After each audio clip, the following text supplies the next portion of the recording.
허락해 주시고 진리 가운데 살아갈 수 있도록 인도해 주신 은혜 진심으로 감사를 드립니다.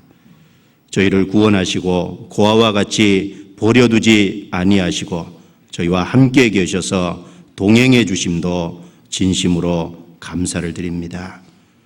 저희들 남은 생에 의미 있고 목적 있는 삶이 될 수 있도록 더욱 붙잡아 주시고 저희의 삶을 변화시켜 주셔서 이 땅에 주님의 빛의 역할로서 소금의 역할로서 주님의 영광을 드러내는데 조금도 부족함이 없도록 다스려 주시고 친히 인도해 주시옵소서. 저희 교회를 통해서 해외 많은 곳에 복음이 증거되도록 역사해 주시고 이끌어 주신 것도 감사합니다. 해외 곳곳에 주님이 함께 하시고 열악한 환경 속에 열심히 전도하는 모든 형제 자매들과 함께 해 주셔서 주님의 말씀만을 붙잡고 담대하게 행할 수 있도록 도와주시고 또 서구의 강팍한 마음 가운데 전도가 잘 되지 않는 지역이지만 그 가운데 주님을 의지하고 최선을 다해 복음을 전하고 있는 모든 전도자들과 함께 해주시고 힘과 용기와 능력을 더해 주셔서 이 마지막 때 복음의 역사가 더 크게 나타날 수 있도록 도와주옵소서. 오늘 주님의 이름으로 한자리에 함께 모였습니다. 주님께서 시종을 주관해 주시고 말씀을 통해서 우리에게 생명이 되고 능력이 되고 지혜가 될 수 있도록 역사해 주시고 각 사람의 심령을 붙잡아 주시기를 간절히 간구합니다. 이 시간 함께하지 못한 모든 성도들 어느 곳에 있든지 일일이 도와주시고 동일한 은혜로서 함께해 주옵소서. 오늘 모든 시종을 주님의 능력의 손에만 온전히 의탁합니다. 저희를 구원해 주신 주 예수님 이름으로 기도드리옵니다. 아멘.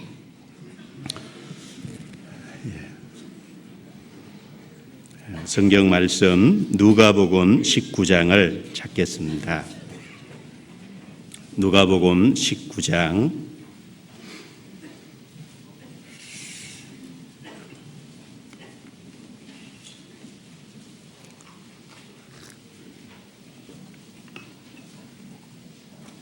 신약 128페이지 누가복음 19장 1절부터 10절까지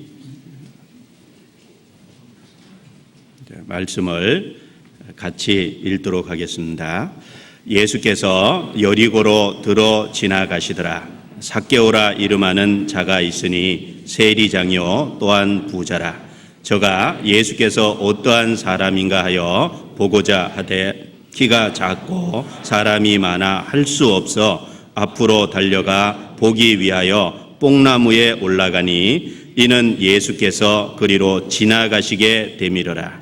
예수께서 그곳에 이르사 우러러 보시고 이르시되 삭개오야 속히 내려오라. 내가 오늘 내 집에 유하여야 하겠다 하시니 급히 내려와 즐거워하며 영접하거늘 무사람이 보고 수군거려 가로되 저가 죄인의 집에 유하로 들어갔도다 하더라. 삭개오가 서서 주께 여짜오되 주여 보시옵소서. 내 소유의 절반을 가난한 자들에게 주겠사오며 만일 네 것을 토색한 일이 있으면 4배나 갚겠나이다. 예수께서 이르시되 오늘 구원이 이 집에 이르렀으니 이 사람도 아브라함의 자손이미로다. 인자에 온 것은 잃어버린 자를 찾아 구원하려 함이니라. 오늘 이제 본문으로 삼은 부분은 아주 이제 우리에게 익숙한 본문입니다. 세리장 삭개오가 구원을 받고 변화되는 그 내용이 기록되어 있는 장입니다. 이 장을 통해서 죄인을 사랑하시는 예수님의 모습을 함께 생각해 보고 또 예수님을 만나서 회개하고 구원을 받은 삭개오 또 변화된 삭개오의 모습을 함께 생각을 해 보려고 합니다. 이 말씀 속에 보면 삭개오가 비록 세리장이고 부자였지만 놀라운 위치에 있었죠. 높은 위치에 있고 그리고 재물도 갖고 있었습니다. 그러나 그 위치와 재물이 삭개오의 마음을 만족하게 해주지 못했습니다. 그래서 위치와 부를 갖고 있었지만 심령이 가난한 삭개오의 모습을 생각해 볼 수 있을 겁니다. 그리고 동시에 그 만족을 세상에서 얻지 못했기 때문에 진리를 찾는 삭개오의 모습도 이 가운데서 함께 볼 수 있습니다. 그리고 예수님께서 삭개오의 집에 들어가시겠다고 말씀하시자 급히 내려와서 예수님을 자기 집에 영접해 드리는 내용이 나옵니다. 자기 집에만 영접한 것이 아니라 예수님을 바로 자기의 심령에, 자기의 마음에 예수님을 영접했다라고 할 수 있을 겁니다. 그래서 예수님을 영접한 삭개오의 모습도 생각해 볼 수 있고, 그리고 예수님을 영접한 이후에 변화된 삭개오의 모습도 여기에 나와 있습니다. 그리고 그 변화된 모습을 통해서 예수님께서 그 삭개오에게 구원에 대한 분명한 확증의 말씀을 해 주십니다. 이 사람도 아브라함의 자손이로다. 삭개오는 천국에 가면 분명히 만날 수 있을 겁니다. 예수님께서 그 삭개오에 대해서 아브라함의 자손이라고 명확하게 언급했기 때문에 그 삭개오는 틀림없이 구원을 받은 사람입니다. 그래서 천국에 가면 삭개오를 만날 수 있고 예수님이 그 삭개오의 구원의 확증을 해주신 그 내용도 우리가 여기서 살펴볼 수 있습니다. 그래서 그 죄인을 사랑하시고 그 죄인을 찾아오시는 예수님의 모습도 함께 생각해보고 삭개오의 모습도 함께 생각을 해보고 그런 부분에 대해서 말씀으로 좀 드려보도록 하겠습니다. 먼저 삭개오 얘기하기 전에 그 이제 앞장하고 연관된 내용을 통해서 교훈을 받을 수 있는 부분이 좀 있다라고 생각합니다. 누가복음 18장을 읽어보면 누가복음 18장에는 재물이 많은 청년 한 명이 나옵니다. 간원이고 부자고 그리고 청년이었죠. 좋은 조건은 다 갖고 있었습니다. 젊을 때. 그리고 많은 재물을 갖고 있고 그리고 높은 관리의 일을 하고 있는 관원이었습니다. 그런데 그 부자 청년은 많은 재물로 인해서 오히려 예수님에게 나아가는 영생을 얻는 그 일에 그 많은 재물이 오히려 장애가 됐다고 되어 있습니다. 그래서 누가복음 18장 앞부분을 한번 보겠습니다. 어떤 부분인지 확인해 보죠. 18절입니다.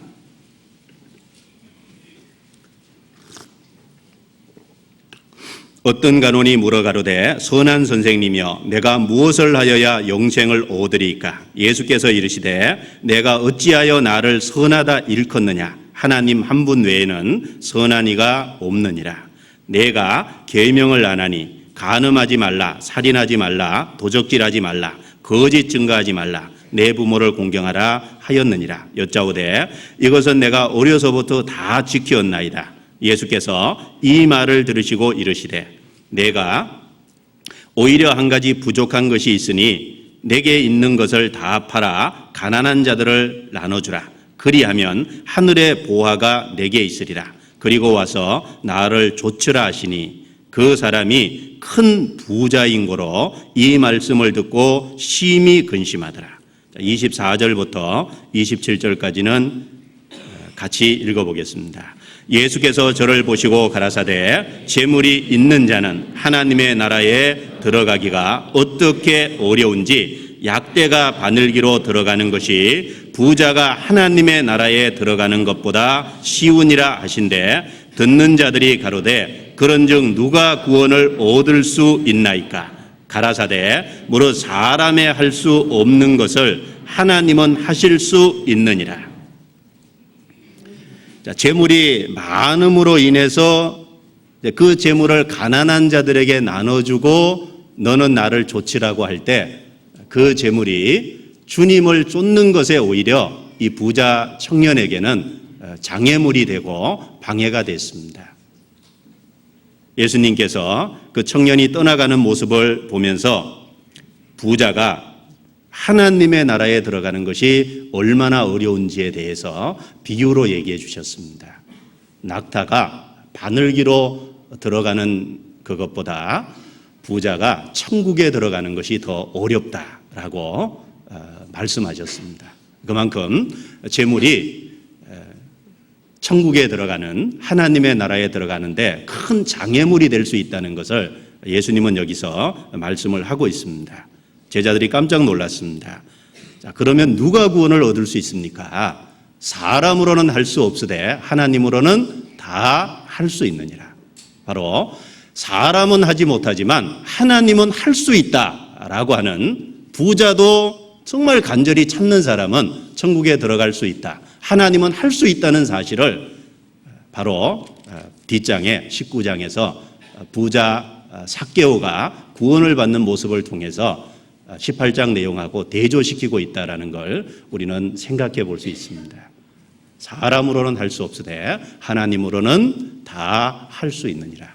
그 예수님의 말씀이 삭개오를 구원함으로 인해서 사실로 증거됐다라고 생각해 볼 수 있을 겁니다. 그래서 삭개오 얘기를 하기 전에 18장과 19장 얘기를 교차해서 읽어보면, 한 사람은 많은 재물 때문에 장애물이 됐지만 또 한 사람에게는 그 많은 재물이 예수님께 나아가는데 아무 장애물도 되지 않았다라는 것을 우리가 교훈받아 볼 수 있습니다.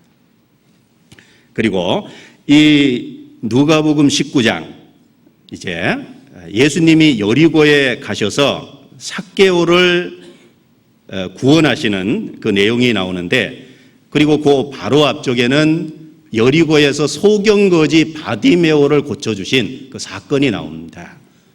자, 예수님께서 마지막 예루살렘에 올라가시면 죽으시는 십자가를 앞두고 있습니다. 그 마지막 죽으시러 가는 예루살렘 여행길에 예수님은 굳이 여리고라고 하는 성으로 통과해서 가시기를 원하셨습니다. 그 이유는 바로 여리고에 구원받아야 될 소경거지 바디메오, 그리고 삭개오가 있었기 때문에 일부러 만나러 가셨다는 것을 생각해 볼 수 있을 겁니다.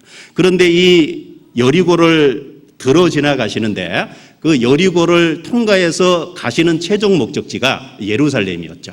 예루살렘은 바로 십자가를 앞두고 십자가를 향해서 예수님이 한 발 한 발 내디딛고 가고 있는 길이었습니다. 18장 31절입니다. 31절 제가 읽습니다. 예수께서 12제자를 데리시고 이르시되 보라, 우리가 예루살렘으로 올라가노니 선지자들로 기록된 모든 것이 인자에게 응하리라. 인자가 이방인들에게 넘기워 희롱을 받고 능욕을 받고 침뱉짐을 받겠으며 저희는 채찍질하고 죽일 것이니 저는 3일 만에 살아나리라 하시되 제자들이 이것을 하나도 깨닫지 못하였으니 그 말씀이 감추었으므로 저희가 그 이르신 바를 알지 못하였더라. 여리고에 가까이 오실 때, 그래서 이제 그 다음 장면이 소경거지 바디메오를 고쳐주시고 19장으로 넘어가면 바로 여리고에서 삭개오를 만나시는 내용이 나옵니다. 자, 십자가를 앞두고 십자가의 고통을 향해서 가고 있는 길이졌습니다. 자, 예수님도 우리와 똑같은 육체를 입고 계셨죠. 그래서 예수님께서 행로 중에 고난하셨다라는 말씀도 요한복음 4장에 나오고, 그리고 예수님께서 배 뒤쪽에서 고무를 베고 주무셨다라고 하는 말씀도 성경에 기록되어 있습니다. 예수님도 우리처럼 피곤한 몸을 입고 있고 예수님도 우리처럼 쉬어야 되는 몸을 입고 있습니다. 동일하게 예수님도 우리처럼 고통을 받아야 되는 육체를 입고 계셨다는 겁니다. 예수님에게도 십자가는 큰 고통이었습니다. 그래서 누가복음 12장에 보면 나의 받을 세례가 있으니 그 이루기까지 나의 답답함이 어떠하겠느냐. 예수님의 받을 세례는 십자가였습니다.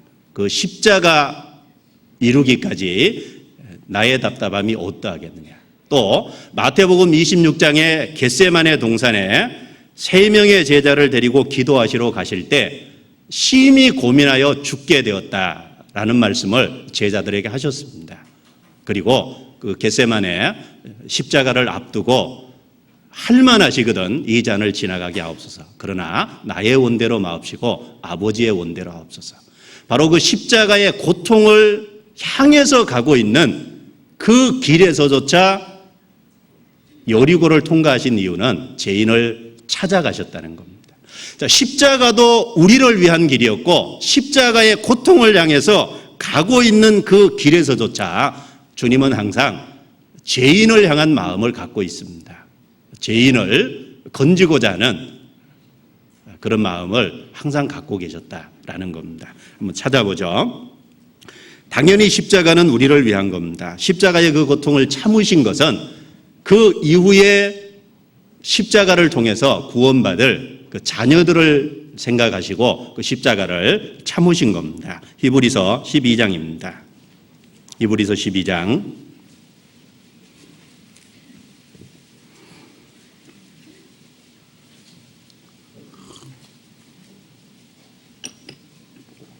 히브리서 12장 2절입니다.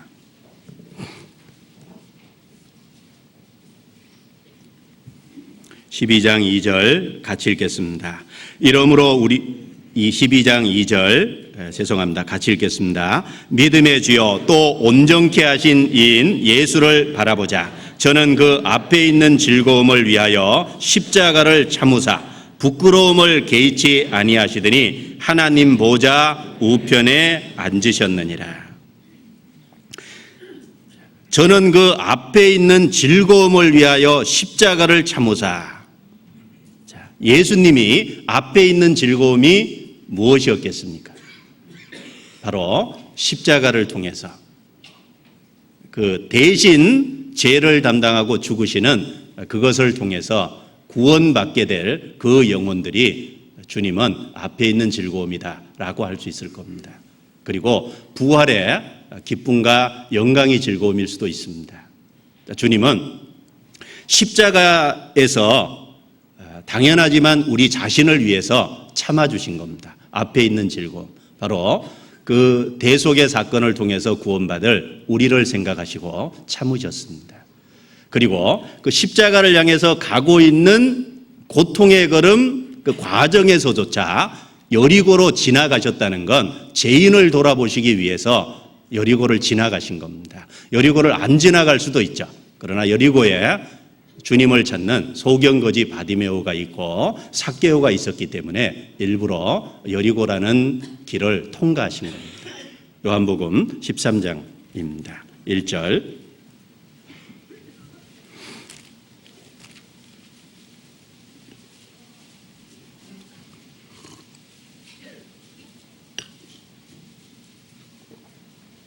13장 1절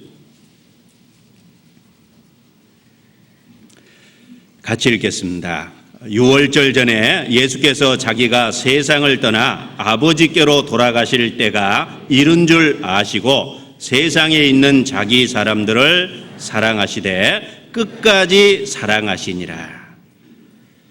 자기가 세상을 떠나 아버지께로 돌아가실 때가 이른 줄 아시고 세상을 떠나 아버지께로 돌아가는 그 방법이 십자가죠. 십자가의 고통을 통해서 부활이라는 사건을 통해서 아버지께로 가게 돼 있습니다. 아시고 자기 사람들을 사랑하시되 끝까지 사랑하시니라. 제자들을 사랑하셨고 또 십자가의 고통을 앞에 두고 걸어가시는 그 과정에서조차 항상 예수님의 마음과 심정 속에는 죄인을 생각하시고 죄인을 돌아보셨다라는 걸 생각할 수 있습니다. 그걸 통해서 바로 우리를 얼마나 사랑하시는지도 깊이 생각해 볼 수 있을 겁니다. 누가복음 19장 넘겨보겠습니다. 바로 이 여리고로 들어 지나가시는 이 걸음이 십자가를 앞두고 가시는 걸음이었다라는 것을 생각하고 이것을 더 묵상하는 것이 필요하다라고 생각됩니다. 19장 1절 같이 읽겠습니다. 예수께서 여리고로 들어 지나가시더라. 자, 얼른 1절만 보면 여리고로 들어 지나가시더라. 여리고를 통하여 이제 지나가시더라. 얼른 보면 그 삭개오를 만나는 과정 자체가 우연인 것처럼 1절을 보면 생각이 됩니다. 들어 지나가시더라. 지나가시는 과정 속에서 우연히 삭개오를 만난 것처럼 얼른 문맥이 그렇게 보입니다. 그런데 결코 그렇지 않습니다. 삭개오가 뽕나무에 올라갔을 때 그 뽕나무에 올라가 있는 삭개오를 예수님이 부르셨습니다. 삭개오야, 내려오라. 오늘 내가 네 집에 유하여야 하겠다. 예수님은 바로 삭개오를 일부러 만나러 오셨다는 것을 삭개오야, 속히 내려오라. 삭개오 이름을 언급하고 그 집에 들어가시겠다는 말씀을 통해서 우연의 걸음이 아닌 삭개오를 생각하고 여리고로 오셨다는 것을 생각해 볼 수 있습니다. 사람이 볼 때는 우연처럼 보이지만 하나님의 계획과 섭리 속에 일부러 찾아오신 걸음이다 라는 걸 생각할 수 있죠. 그리고 10절 말씀도 보면 그것이 정확함을 알 수 있습니다. 인자에 온 것은 잃어버린 자를 찾아 구원하려 함이니라. 잃어버린 자를 찾아 그랬죠. 찾아서 구원하는 겁니다. 바로 여리고로 오신 이유도 찾아오신 겁니다. 자, 이 성경 전체는 하나님이 죄인을 찾으시는 모습이 자세히 기록되어 있다라고 말할 수 있습니다. 성경 전체는 하나님이 죄인을 찾아오시는 모습, 찾으시는 모습이 성경 전체 내용이다라고 할 수 있을 겁니다. 하나님은 사람을 찾으시기 위해서, 죄인을 찾으시기 위해서 선지자를 보내주셨습니다. 하나님은 죄인을 찾으시기 위해서 선지자를 통해서 하나님의 말씀인 성경을 주셨습니다. 그리고 하나님은 죄인을 찾으시기 위해서, 죄인이 하나님을 찾아올 수 있도록 하기 위해서 이스라엘 민족을 선택하고 이스라엘 민족을 하나님의 증인으로 세우셨다라고 할 수 있을 겁니다. 하나님은 죄인이 하나님을 찾아올 수 있도록 하기 위해서 성경에 율법이라는 것을 주셔서 자기가 죄인이라는 걸 발견케 하신 겁니다. 그리고 성경에 하나님이 죄인을 찾아오신 것은 바로 하나님이 인간의 육체를 입고 이 땅에 오셨다는 걸 통해서 하나님이 죄인을 찾아오셨다라는 것을 더욱 생각해 볼 수 있습니다. 하나님이 세상을 이처럼 사랑하사 독생자를 주셨으니 이는 저를 믿는 자마다 멸망치 않고 영생을 얻게 하려 하심이니라. 창조주시죠. 우린 피조물입니다. 창조주와 피조물의 간격을 넘어서 인간의 육체, 피조물의 육체를 입고 이 인간 땅에 들어오신 것은 죄인을 찾아오신 겁니다. 우리가 주님을 먼저 찾은 것이 결코 아니죠. 주님께서 우리를 먼저 찾아오신 겁니다. 바로 우리에게 하나님을 찾을 수 있도록 성경도 주시고, 그리고 찾을 수 있도록 예수 그리스도께서 십자가를 통해서 구원을 완성해 놓으신 겁니다. 요한일서 4장 19절에 보면 우리가 사랑하면 저가 먼저 우리를 사랑하셨습니다. 우리가 하나님을 사랑하게 된 것은 우리가 먼저가 아닙니다. 저가 하나님이 먼저 우리를 사랑하셨기 때문에, 먼저 우리를 찾아서 사랑해 주셨기 때문에 우리도 하나님을 사랑할 수 있게 됐다라고 성경은 분명히 말하고 있습니다. 성경 전체는 하나님이 인간을 찾아오시는 모습이다라고 할 수 있을 겁니다. 그래서 성경 여러 곳에 보면 하나님이 인간을 찾으시는 모습을 비유로 잘 표현한 부분이 있는데 한두 구절 찾아보겠습니다. 누가복음 15장입니다. 누가복음 15장.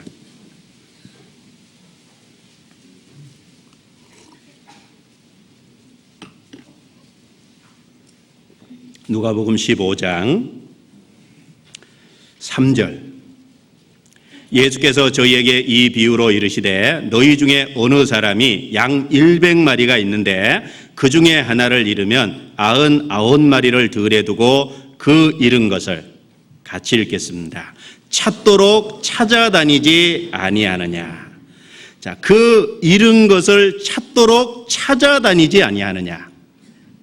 자, 한 사람이 100마리의 양을 소유하고 있는데 한 마리의 양을 잃어버렸습니다. 그러면 그 한 마리의 양을 찾도록 찾아다닌다 그랬습니다. 찾기까지 찾아다닌다라는 이 표현을 통해서 하나님이 죄인을 찾으시는 모습을 잘 설명해 주고 있다라고 생각할 수 있습니다. 하나님은 땅에 인간, 즉 죄인을 끝까지 찾기를 원하십니다. 그래서 우리에게 수많은 반복된 기회를 죄인에게 허락하고 계시다라는 것을 생각할 수 있을 겁니다. 또 한 군데 찾아보겠습니다. 에스겔 34장입니다. 에스겔 34장.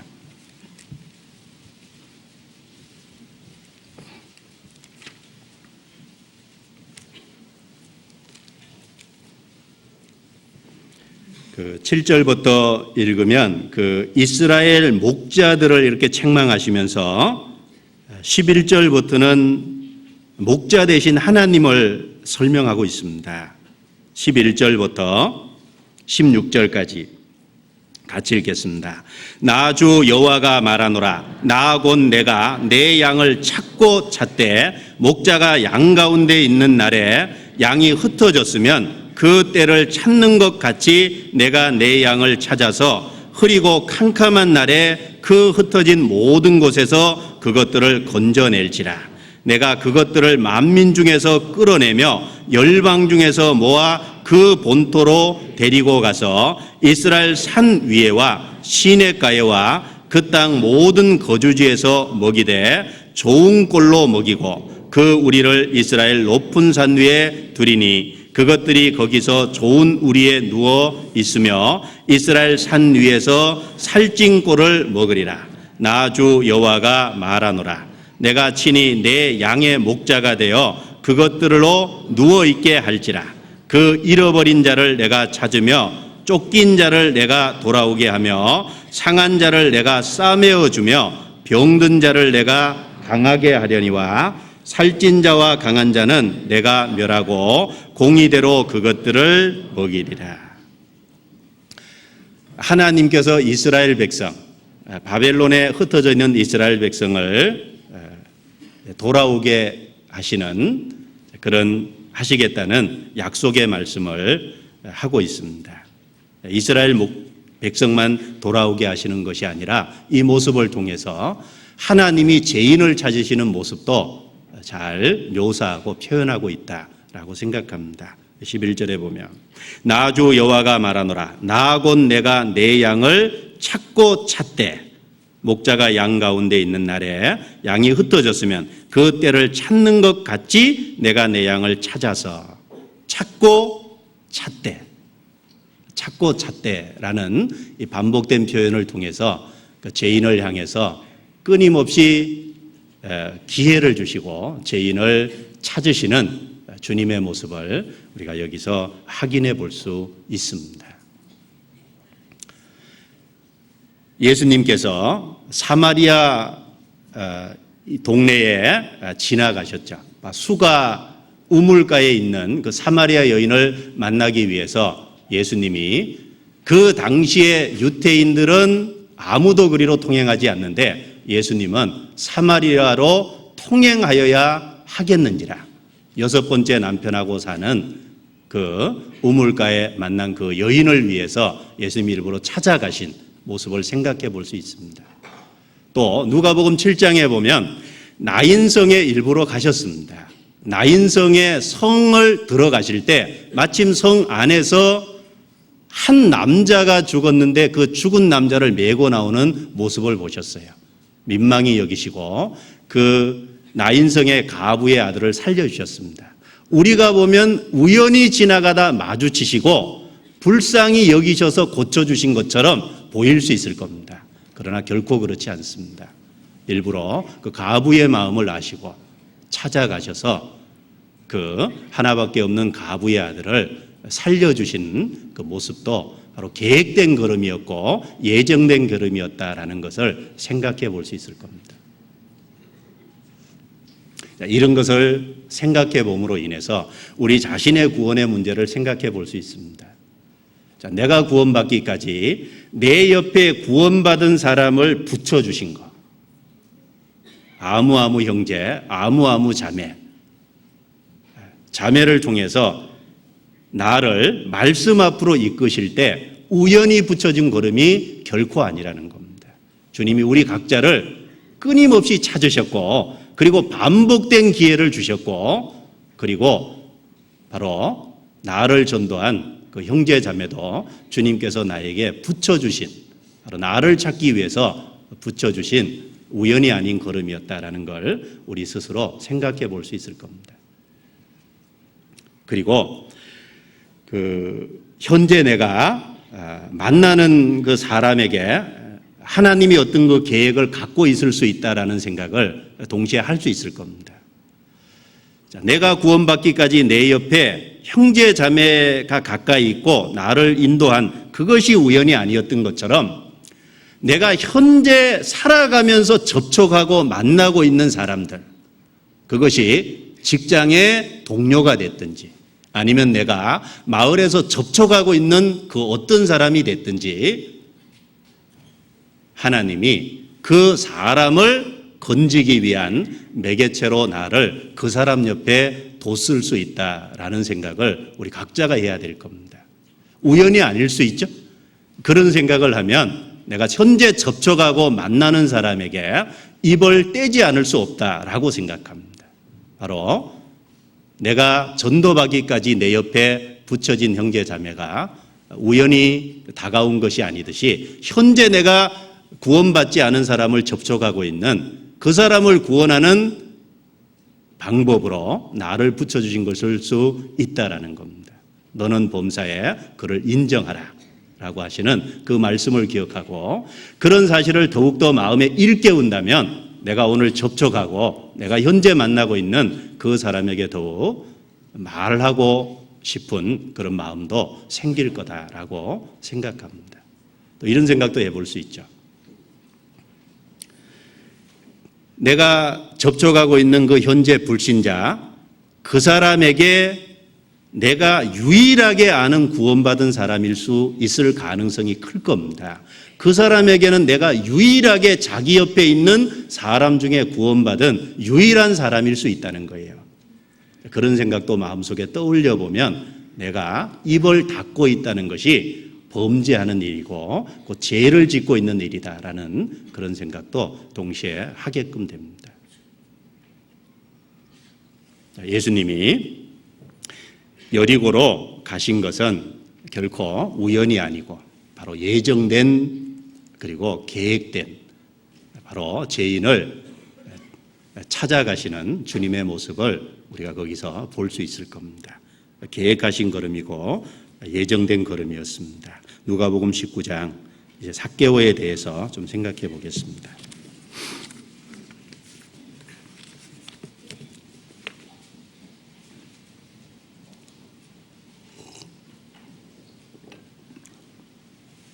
삭개오 누가복음 19장 2절 제가 읽습니다.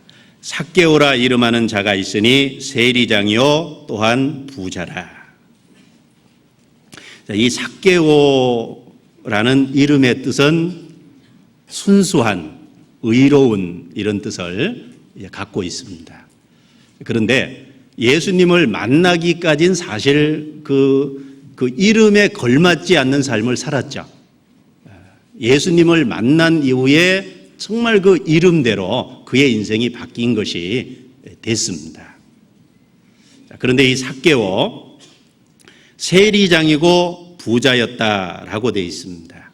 세리장이다. 이 세리라는 것은 그 당시에 유대 동족들에게 세금을 걷어서 일부는 로마에 바치고 일부는 자기가 이제 착복하는 그런 이제 공인된 도적의 무리였기 때문에 사람들로부터 많은 지탄을 받고 있었습니다. 그런데 그 세금을 걷는 관청의 세리장이었다 그랬죠. 그 최고의 우두머리였습니다. 그러니까 얼마나 더 사람들로부터 많은 지탄을 받았을 것인지 조금 생각해 볼 수 있습니다. 그리고 예수님 당시에 이 팔레스타인 지역에 3대 상업 지역이 있었는데 그 중에 하나가 가이사라고, 그리고 하나가 그 가버나움이고 저 북쪽 갈릴리 지역의 가버나움, 그리고 가이사라 지역은 이제 그 지중해 쪽에 있는 도시였죠. 그리고 또 하나가 이제 여리고였습니다. 3대 상업 지역이라고 일컬어지는 중에 여리고가 하나 속해 있었습니다. 거기에 세리장이었기 때문에 아마 많은 세금을 더더군다나 걷었을 것이라고 생각합니다. 그리고 동시에 부자였다라고 되어 있습니다. 아마 이 삭개오가 부자가 된 그 이유 중에는 바로 그런 불의한 돈이 나름대로 그 가운데 포함됐을 수 있을 거다라고 생각을 합니다. 그가 비록 높은 그 위치를 갖고 있고 많은 재물을 그가 소유하고 있었지만 우리는 이 누가복음 19장을 통해서 삭개오가 그 위치와 부에 대해서 마음의 만족이 없었다라는 것도 우리가 좀 생각해 볼 수 있을 겁니다. 비록 위치를 갖고 있고 부를 갖고 있었지만 그의 마음속에는 그런 것이 진정한 만족을 주지 못했습니다. 그랬기 때문에 진리를 찾았고, 그랬기 때문에 예수님에 대한 소문을 듣고 예수님을 간절히 만나기를 바랐을 겁니다. 예수님 만나기를 바란 이유 중에 하나가 자기 인생의 문제에 해답을 얻기 위해서 예수님을 간절히 만나고 싶은 바람을 갖고 있을 것이다 라고 생각합니다. 위치도 있고 부도 있었지만 그러나 삭개오는 심령이 가난한 사람이었다. 그 모든 것으로 만족하지 못하고 무엇인가 진리를 찾고 있는 심령이 가난한 사람이었다라는 걸 우리가 생각해 볼 수 있을 겁니다. 바로 그런 심령이 가난했기 때문에 그가 구원을 받을 수 있었다라는 걸 또 생각해 볼 수 있겠죠. 마태복음 5장입니다. 마태복음 5장.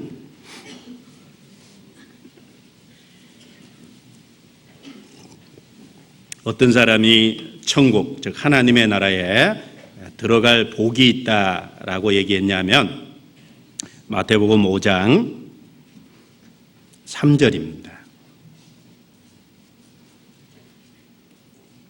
같이 읽어보겠습니다.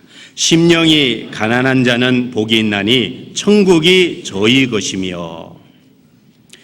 삭개오가 구원을 받은 것은 그 부와 어떤 그 세상적인 위치에도 불구하고 심령이 가난했다는 겁니다. 심령이 가난한 자는 복이 있나니 천국이 저희 것이며. 이 세상 어떤 것으로도 참으로 만족이 없다는 걸 발견하고 이 세상 모든 것이 다 헛되다는 것을 발견한 사람은 참으로 그 이상의 것을 얻을 수 있는 복을 얻게 될 겁니다. 이사야 66장도 찾아보겠습니다. 이사야 66장.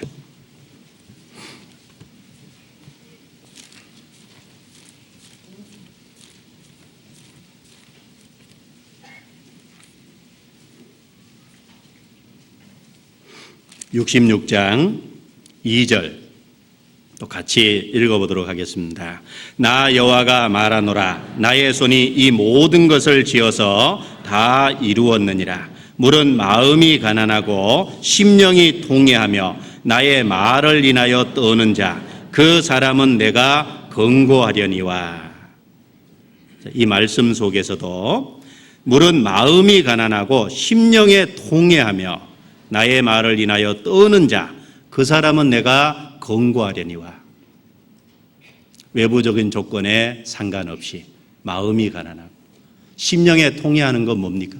바로 그 죄에 대한 가책 때문에, 그 죄 때문에 갈등하고 그 죄 때문에 마음 아파하는 그런 마음이 삭개오에게 있었을 겁니다. 세리장이라 그랬죠.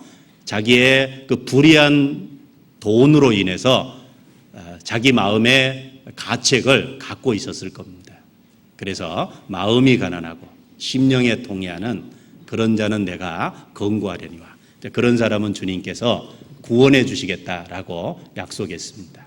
자, 성경 안에 보면 높은 위치와 많은 재물을 가지고서도 그것에 만족하지 않고 참으로 심령이 가난하게 돼서 진리를 찾은 사람들이 많이 나오고 있습니다. 그 중에 이런 사람도 있습니다. 사도행전 13장을 한번 찾아보겠습니다. 사도행전 13장.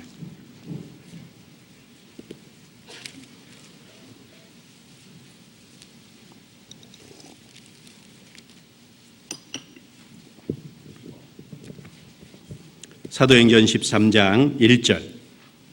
안디옥 교회 선지자들과 교사들이 있으니 곧 바나바와 니게르라 하는 시므온과 구레네 사람 루기오와, 같이 읽겠습니다. 분봉왕 헤롯의 젖동생 마나엔과 및 사울이라. 자, 안디옥 교회, 초대교회, 그 이방 전도의 본거지가 됐던 그 안디옥 교회 선지자들과 교사들이 있었는데, 그 중에 한 사람이 누구냐 하면 분봉왕 헤롯의 젖동생 마나엔. 여러분, 분봉왕 헤롯이 누군지 알죠? 그 당시에 팔레스타인 지역을 다스리는 분봉, 로마에서 세운 왕이었습니다. 통치자였습니다. 그 분봉왕 헤롯의 젖동생이니까 같이 젖을 먹고 자란 젖동생 마나엔이라 그랬으니까 동생이었을 겁니다. 자, 분봉왕 헤롯이 높은 위치에 있을 때 한 가정이고 형제지간이었기 때문에 그 권력이라는 것 자체가 동생에게도 나름대로 주어질 수밖에 없을 겁니다. 그럼에도 불구하고 그 높은 지위가 마나엔의 마음에 만족을 주지 못했습니다. 그는 그것으로 만족하지 못했고, 그리고 진리를 찾았고, 그리고 그도 예수님을 발견하고, 그리고 이 안디옥 교회, 복음이 전해지는 안디옥 교회에 여기 선지자들과 교사들 무리 속에 들어 있었습니다.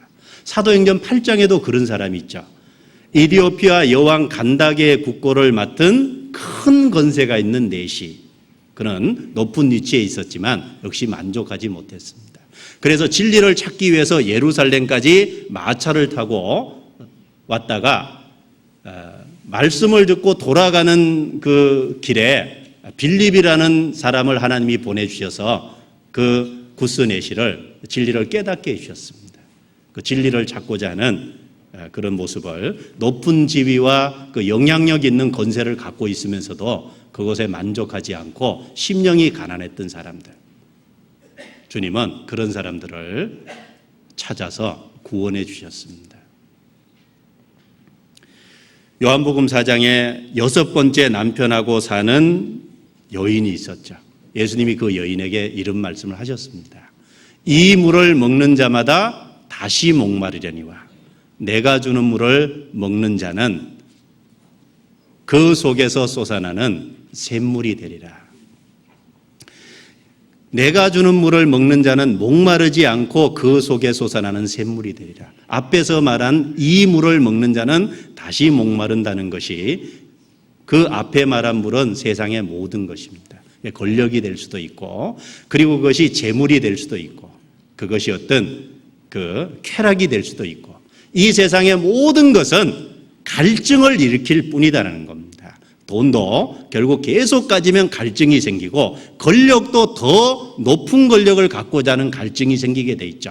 쾌락도 더 말초신경을 자극하는 쾌락을 추구하는 갈증이 생기게 돼 있습니다. 그러나 내가 주는 물을 먹는 자는 영원히 목마르지 아니하리니, 주님이 주시는 십자가의 은혜를 통해서 주시는, 우리에게 주는 그 복은 영원히 목마르지 않게 한다 그랬습니다. 바로 그 삭개오, 위치와 어떤 그런 부를 갖고 있었지만 심령이 가난했기 때문에 구원을 받을 수 있었다라는 걸 생각해 볼 수 있습니다. 그리고 동시에 구원을 받는데도 정말 그런 심령이 가난한 것이 필요하고, 구원을 받고 난 이후에 우리의 삶도 한번 돌아보면 동일하게 심령이 그런 가난한 마음 가운데 사는 것이 마땅하다라고 생각합니다. 구원 받을 때만 그런 게 아니죠. 받고 나서도 우리의 마음이 이 세상에 집착하면 안 될 겁니다. 우리의 마음이 동일하게 가난한 심령 가운데 주님에게 소망을 두고 사는 심령이 돼야 된다라고 생각합니다. 누가 그랬냐? 다윗이 그랬습니다. 높은 권력이었지만 아무것도 아닌 걸 알았고, 그리고 그는 소망을 하나님께 뒀습니다. 그리고 지금 다윗에게 묻는다면 그 자기의 권력에 소망을 두지 않고 하나님께 소망을 둔 것이 잘했다고 분명히 말할 겁니다. 시편 39편입니다.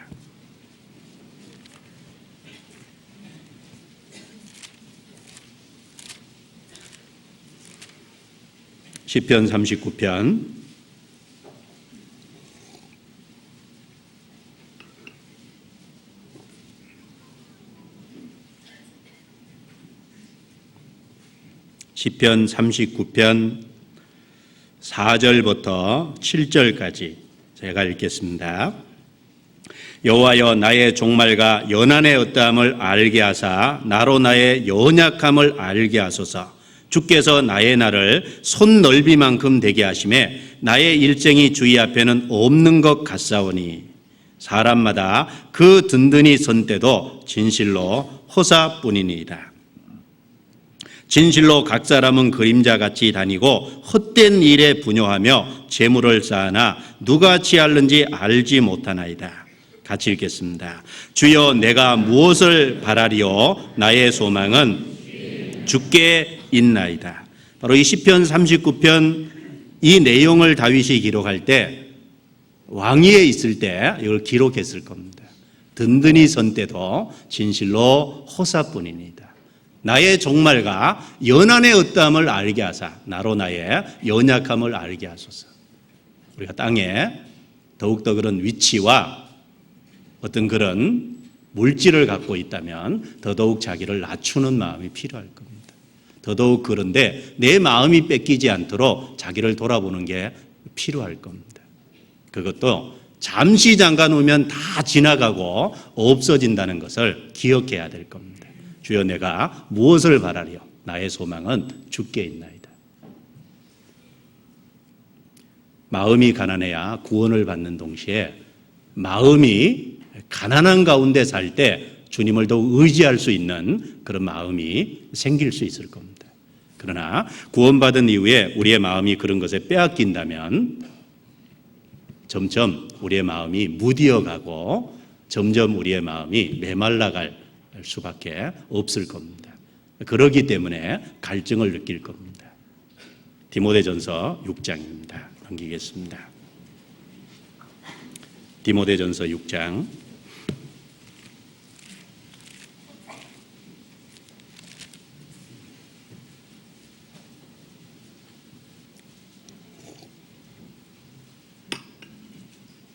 디모데전서 6장 17절부터 19절까지입니다. 이 말씀은 같이 읽어보겠습니다. 내가 이 세대의 부한 자들을 명하여 마음을 높이지 말고 정함이 없는 재물에 소망을 두지 말고 오직 우리에게 모든 것을 후히 주사 누리게 하시는 하나님께 두며 선한 일을 행하고 선한 사업에 부하고 나눠주기를 좋아하며 동정하는 자가 되게 하라. 이것이 장래에 자기를 위하여 좋은 터를 쌓아 참된 생명을 취하는 것이니라. 정함이 없는 재물에 소망을 두지 말고, 이 정함이 없는 재물이라는 것이 머물러 있지 않는 재물이라는 의미죠. 그러니까 재물이 내게 항상 머물러 있는 게 아닙니다. 재물은 있다가도 잠시 잠깐 후에 없어지는 것이 재물입니다. 머물러 있지 않는 재물에 소망을 두지 말고 모든 것을 후히 주사 누리게 하시는 하나님께 두며 우리의 소망을 하나님께 두고 사는 그런 심령이 가난한 가운데 살아가는 것이 구원받고 난 이후에도 마땅한 자세다라고 생각합니다. 그런 마음에서 성경을 쭉 보다 보니까 평생 기억해야 될 말씀, 많은 말씀이 그렇지만 평생 기억해야 될 말씀을 하나 찾았습니다. 더욱더 기억해야죠. 이 세상의 형적은 지나감이니라. 그것을 우리 마음속에 더욱 일깨워오는 것이 필요하다고 생각합니다. 고린도전서 7장입니다. 고린도전서 7장.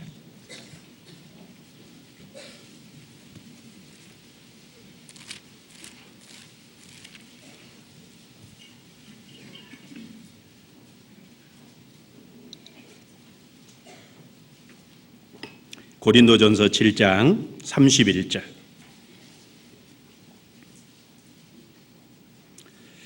31절 같이 읽겠습니다. 세상 물건을 쓰는 자들은 다 쓰지 못하는 자 같이 하라. 이 세상의 형적은 지나감이니라. 이 말씀을 우리가 정말 마음속에 간직한다면, 이 말씀을 마음속에 정말 붙잡는다면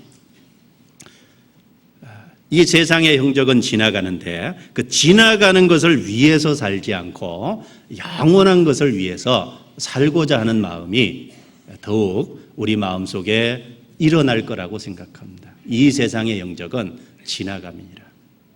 그런데 내가 하나님 외에 이 세상의 것을 더 붙잡고 있다면 지나가는 것을 붙잡고 있다는 생각을 하시기 바랍니다. 이 세상의 영적은 지나감이니라. 삭개오는 비록 부와 정말 그 높은 위치가 있었지만 그러나 그런 것에 만족을 느끼지 못했고 심령이 가난했습니다. 그러기 때문에 구원을 받을 수 있었습니다. 구원받은 이후에도 동일한 심령의 가난한 가운데 살아가는, 주님께 소망을 두고 살아가는, 우리가 비록 세상에 살지만 세상에 지나가는 그 형적, 그 지나가는 그런 것에 마음이 빼앗기지 않는 우리가 더욱 되어야 되겠습니다. 누가복음 19장입니다.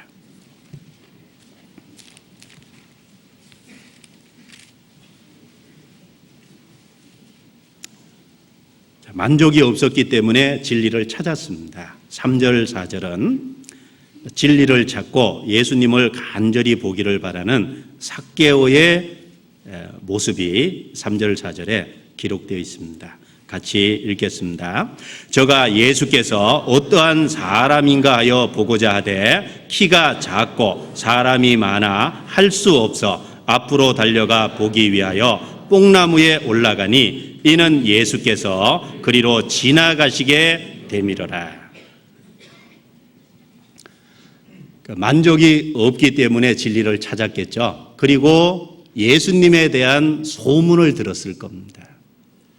이미 구약 성경에 메시아에 대한 많은 예언이 되어 있었고, 그리고 예수님이 이스라엘 땅에 오셔서 많은 이미 그 일정 가운데 놀라운 능력을 나타내셨기 때문에 예수님이 메시아라는 그런 소문이 널리 퍼져 있는 상황이었습니다.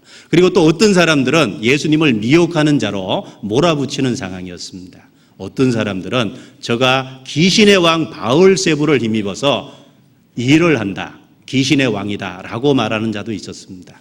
어떤 사람은 선지자 중에 하나라고 얘기하는 사람도 있었죠. 아무튼 예수님에 대한 많은 소문이 돌고 있었습니다. 그런데 삭개오는 그런 이야기를 듣는 속에서 그 예수님에 대한 얘기를 들으면서 나름대로 정리해 봤을 겁니다. 그리고 그 예수님을 한번 간절히 보기를 원했습니다. 저가 어떠한 사람인가 하여 보고자 하되, 그런데 마침 그 예수님이 여리고를 지나간다는 기쁜 소식이 들린 겁니다. 그래서 예수님을 보러 나왔습니다. 그런데 너무 많은 군중이 있었고 그 많은 군중과 그리고 그 삭개오에게는 자기의 신체적인 어떤 그 조건이 좋지 않았습니다. 키가 작았다 그랬죠. 키가 작고 사람이 많이 있었다 그랬습니다. 그래서 많은 군중과 작은 키 때문에 예수님을 볼 수가 없었어요. 신체적인 핸디캡이 있었습니다. 만약에 이 삭개오가 예수님을 호기심 정도에서 보기를 원했다면 아마 그런 신체적인 핸디캡을 극복하지 못하고 에이, 안 보고 말지 뭐, 그러고 아마 끝내버렸을 겁니다. 그러나 그 예수님에 대한 소문을 알고 뭔가 진리를 간절히 찾고 그리고 그 예수님이 답을 줄 수 있다고 생각했기 때문에 예수님을 기다리고 있었기 때문에 그 신체적인 핸디캡이라는 그 장애가 예수님을 만나는데 장애물이 되지 않았습니다. 많은 사람이 있고 작은 키 때문에 볼 수 없으니까 앞으로 달려갔다 그랬죠? 그리고 마침 뽕나무가 있으니 뽕나무에 올라갔습니다. 자, 이 사람이 세리장입니다. 근데 뽕나무에 올라가기까지는 여러 가지를 생각해 볼 수도 있을 거예요. 자기가 세리장인 사회적인 어떤 위치와 신분이 있는데 뽕나무에 올라가면 사람들의 손가락질을 받을 수도 있을 겁니다. 사회적인 체면이 있죠? 그런데 그럼에도 불구하고 뽕나무에 올라갈 수 있었던 것은 예수님을 보고자 하는 간절한 열망이 그 사회적인 체면도 극복하게 만든 겁니다. 신체적인 핸디캡, 많은 군종, 사회적인 체면, 이 모든 것을 극복할 수 있게 만든 것이 예수님을 보고자 하는 간절함, 예수님을 간절히 찾고자 하는 마음, 그것이 바로 그런 핸디캡들을 다 극복하게끔 만들어줬습니다. 자, 성경 안에는 바로 그 예수님을 찾아가는 길에, 예수님을 만나는 길에 장애가 된 것을 극복하고 결국은 예수님을 만나 구원받은 많은 사람의 이야기가 이제 소개되고 있습니다. 그 중에 소경거지 바디메오도 그 중에 한 사람입니다. 그리고 마태복음 15장에 나온 가나안 여인도 그 중에 한 사람이다라고 할 수 있을 겁니다. 참고로 찾아보겠습니다. 마가복음 10장 소경거지 바디메오부터 한번 보겠습니다. 마가복음 10장.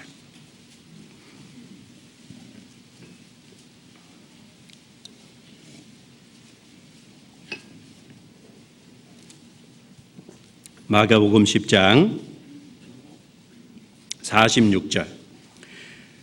저희가 여리고에 이르렀더니 예수께서 제자들과 허다한 무리와 함께 여리고에서 나가실 때 디메오의 아들인 소경거지 바디메오가 길가에 앉았다가 나사렛 예수시란 말을 듣고 소리질러 가로되 다윗의 자손 예수여 나를 불쌍히 여기소서 하거늘 많은 사람이 꾸짖어 잠잠하라 하되 그가 더욱 심히 소리질러 가로되 다윗의 자손이여 나를 불쌍히 여기소서 하는지라.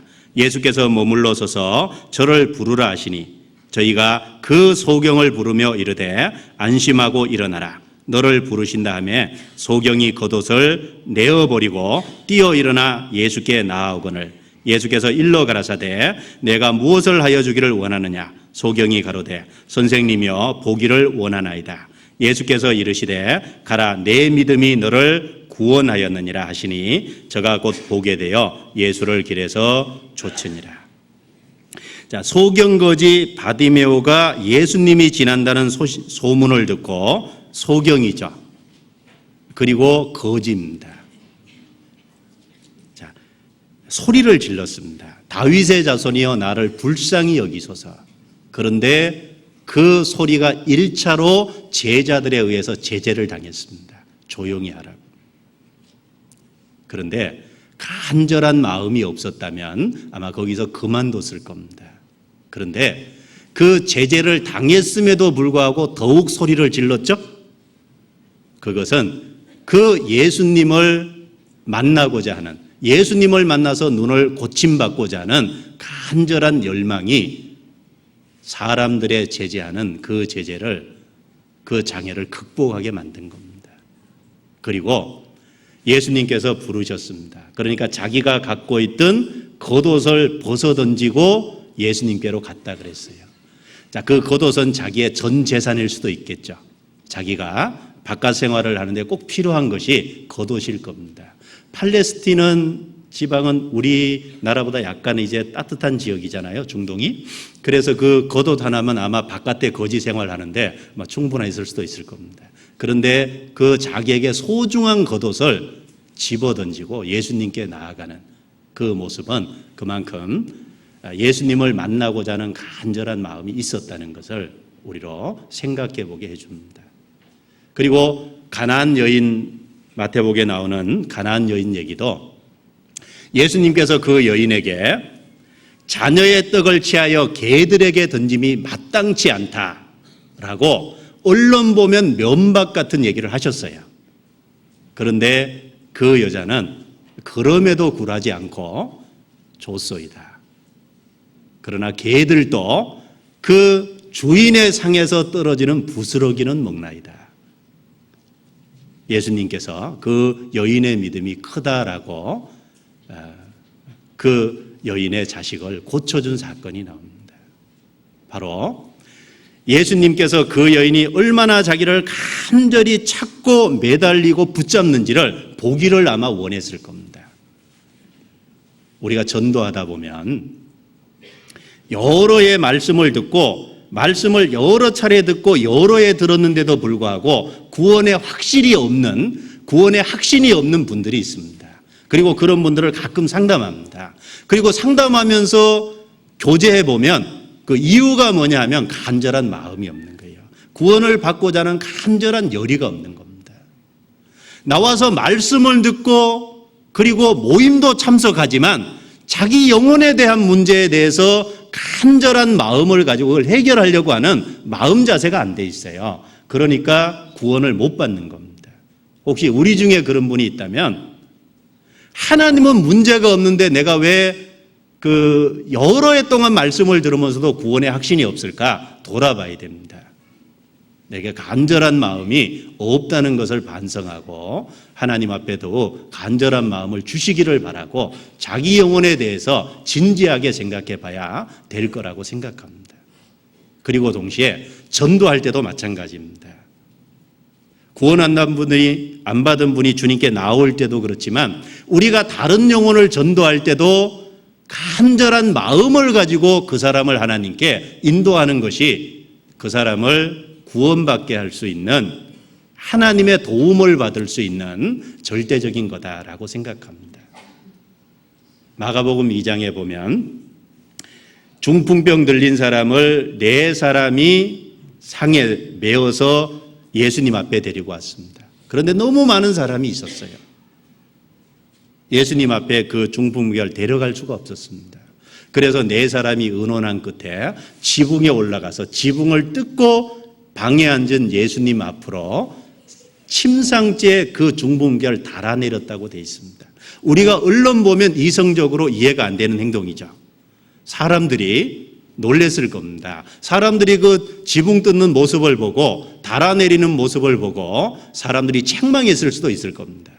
그러나 그 중풍병자가 예수님을 만나면 반드시 고침받겠다는 그 간절한 열망이 있고 믿음이 있었기 때문에 이성적이지 않지만 그 지붕을 뜯게끔 만든 겁니다. 우리가 다른 영혼을 전도할 적에 그 사람을 전도하고자 하는 간절한 마음이 없으면요, 어떤 그 전도하다가 장애가 딱 생기면 그만둬버립니다. 그런데 그 사람을 전도하고자 하는 간절한 마음이 있으면 포기하지 않고 또 다른 방법을 생각해 보는 겁니다. 간절한 마음이 없으면 그래요. 전화 걸어서 오늘 말씀 들으러 나오시겠어요? 안 나오시겠어요? 이렇게 물어보면 안 나온다 그러면 그럼 나중에 들으세요 하고 끝냅니다. 틀림없이 그러죠. 그런데 간절한 마음이 있으면 안 듣겠다 그러면 무슨 수를 써서라도 자꾸 권하게 돼 있어요. 권하게 돼 있고, 그리고 왜 그러냐고 이렇게 자꾸 묻고, 그리고 이제 마음이 간절하고 어떻게든 듣게 하고 싶다라고 하는 분은 회사 앞에 가서 차 대고 서 있습니다. 그게 이제 마음의 간절함의 외적인 표현이라고 생각합니다. 그래서 구원 안 받은 분이 구원받게 되는데도 간절함이 필요하지만 우리가 다른 영혼을 전도하는 것도 간절함 가운데 전해야 되겠다. 그냥 한번 전해보고 안 들으면 말지 뭐가 아니라 어떻게든지 저 영혼을 하나님 앞으로 이끌어야 되겠다고 하는 간절한 열망 가운데 전하면 어떤 장애와 그 다른 어떤 외부적인 환경이 생기더라도 그걸 극복하고 어떻게든지 인도하려고 하는 그런 마음이 생길 겁니다. 그럴 뿐 아니라 우리의 신앙의 모습도 그렇습니다. 우리의 신앙생활도 간절함 가운데 해야 됩니다. 우리는 신앙생활 가운데 주님의 도움을 늘 필요로 합니다. 그런데 그 주님을 찾고자 하는, 주님의 존재를 찾겠다는 게 아니라 주님과 가까이 하고 주님의 도움을 바라고 주님의 인도하심을 바라는 간절한 열망 가운데 신앙을 살면 주님의 인도와 보호하심을 받습니다. 그런데 그런 마음이 없기 때문에 주님의 인도와 보호하심을 받지 못한다라고 생각해요. 시편 42편입니다. 넘겨보죠. 시편 42편.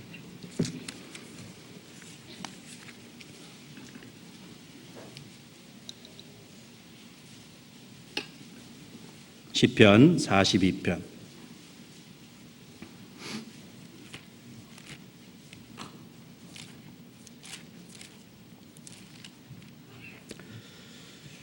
(1절) 시편 42편 1절 2절을 같이 읽겠습니다. 하나님이여 사슴이 시냇물을 찾기에 갈급함 같이 내 영혼이 주를 찾기에 갈급하니이다. 내 영혼이 하나님과 생존하시는 하나님을 갈망하나니 내가 어느 때에 나아가서 하나님 앞에 배울꼬. 5절에 내 영혼아 내가 어찌하여 낭망하며 어찌하여 내 속에서 불안하여 하는고. 너는 하나님을 바라라. 그 얼굴의 도우심을 인하여 내가 오히려 찬송하리로다. 주를 찾기에 갈급하나이다. 우리의 삶에 동행하시는 하나님을 찾는 그런 마음이 사슴이 시냇물을 찾는, 목마른 사슴이 시냇물을 찾아서 쫓아다니는 그런 모습처럼 우리가 우리의 삶에 동행하시는 주님을 더욱 찾아야 될 겁니다. 그런 간절한 마음 가운데 살아갈 때 더욱 주님의 인도하심을 받고 주님의 도우심을 입고 주님의 이끄심을 받아 살아갈 수 있을 것이다 라고 생각합니다. 그래서 삭개오는 그 간절한 마음이 있어요. 그래서 간절한 마음이 있기 때문에 비록 육체에 핸디캡이 있었지만 그것이 주님을 만나는 데 장애가 되지 않고, 그리고 자기의 세리장이라는 신분이 있지만 체면에 문제가 있지만 마음 때문에 뽕나무에까지 올라간 겁니다. 성경에 세례 요한의 때부터 지금까지 천국은 침노를 당하노니 침노하는 자가 빼앗느니라. 천국은 정말 간절히 사모하고 얻기를 바라는, 침노하는 자가 천국을 얻는다라고 성경 마태복음 11장에 말씀하고 있습니다. 너희는 전심으로 찾고 찾으면 나를 만나리라 라고 분명히 얘기해 주셨습니다. 만나리라고 얘기해 주셨는데 왜 구원의 주님을 못 만나냐? 전심으로 찾고 찾으면 이라고 하는 앞에 부분이 되어 있지 않기 때문에 자신이 그런 것이 아닌지 돌아볼 필요가 있을 겁니다. 그래서 그 삭개오의 모습을 본받을 필요가 있을 겁니다. 구원받지 않은 분도 본받고 구원받은 분도 삶에서 동행하시는 주님을 찾는데 그런 간절한 마음을 본받을 필요가 더욱 있을 겁니다.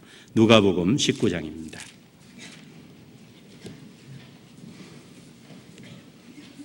누가복음 19장 4절.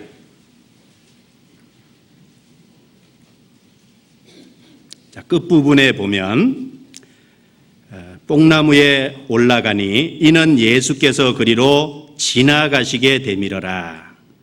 이는 예수께서 그리로 지나가시게 되밀어라. 지나가시는 길에 삭개오가 있었죠. 예수님도 삭개오를 찾아왔지만 삭개오도 주님이 지나시는 길에 있었어요. 주님이 삭개오를 찾아오신 동시에 삭개오도 주님이 지나시는 길에 위치하고 있었습니다. 주님이 지나시는 길은 주님의 역사가 일어나는 곳입니다.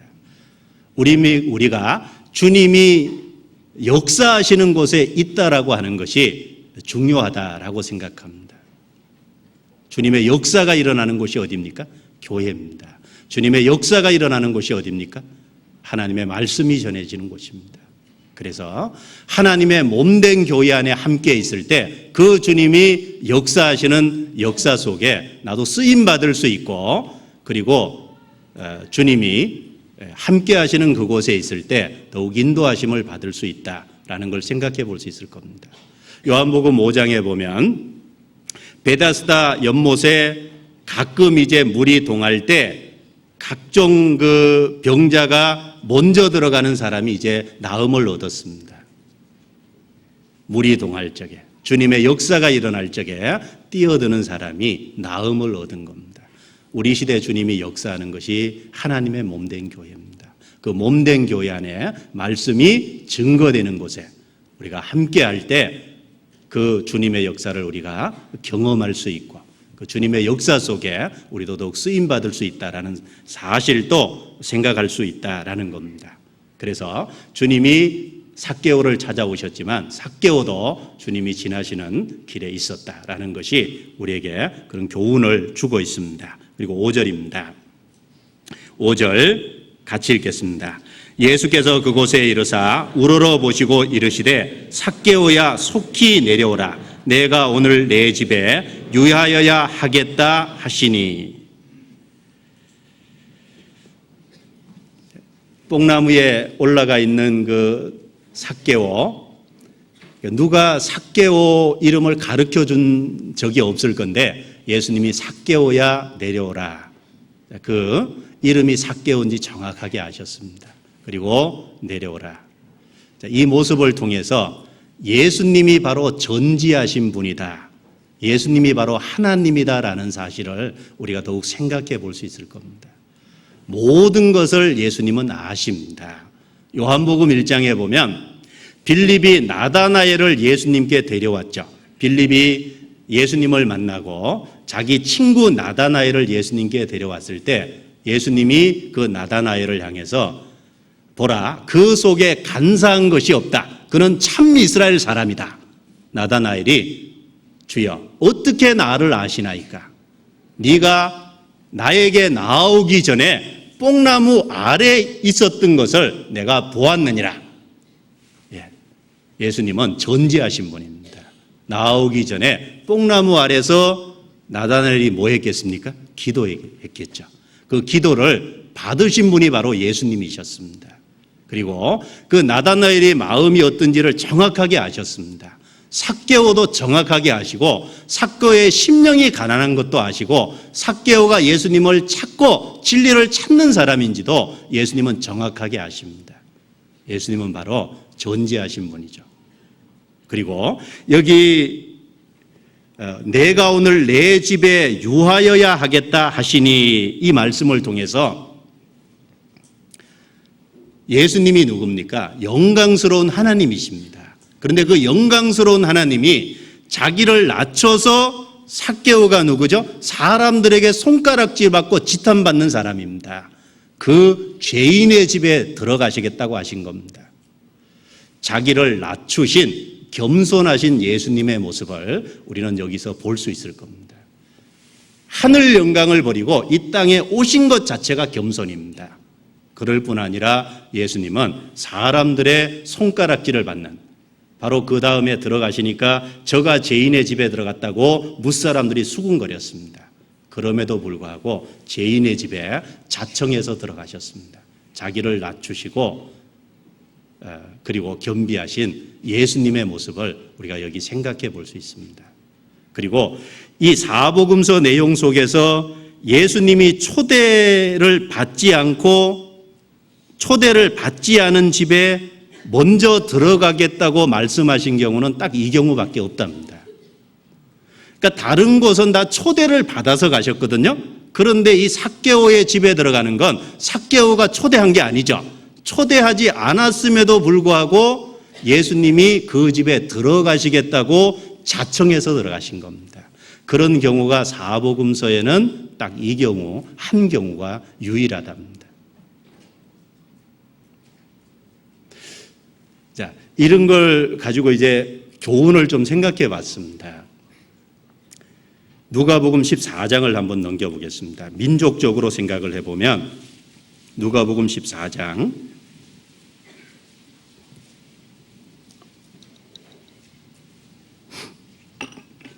16절입니다.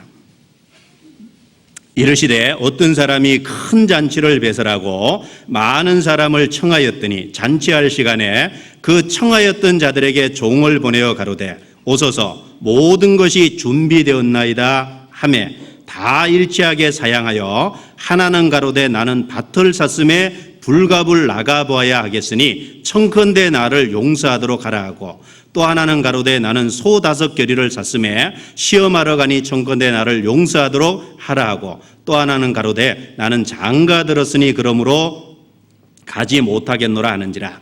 종이 돌아와 주인에게 그대로 고하니 이에 집 주인이 노하여 그 종에게 이르되 빨리 시내의 거리와 골목으로 나가서 가난한 자들과 병신들과 소경들과 저는 자들을 데려오라 하니라. 자, 앞에 큰 잔치를 배설하고 많은 사람을 청했죠. 그리고 청하였던 자들에게 종을 보내어서 오라고 초청했습니다. 자, 이 말씀에서 먼저 청함을 받은 사람들은 민족적으로 유대인들이죠.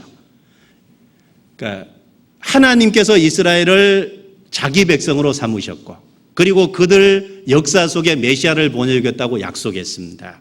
그리고 유대인들은 오신 메시아를 영접해야죠. 그런 의미에서 유대인들은 먼저 초청을 받은 사람들입니다. 그런데 그들이 예수님을 버렸습니다. 바로 민족적으로 이스라엘이 예수님을 버림으로 그 복음이 이방인에게 넘어갔습니다. 자, 그런 의미에서 이방인들은 사실 초청받지 못했습니다. 자, 유대인들은 초청을 받았지만 이방인들은 원래 초청된 사람들이 아니죠. 이사야 65장입니다. 넘겨보겠습니다. 이사야 65장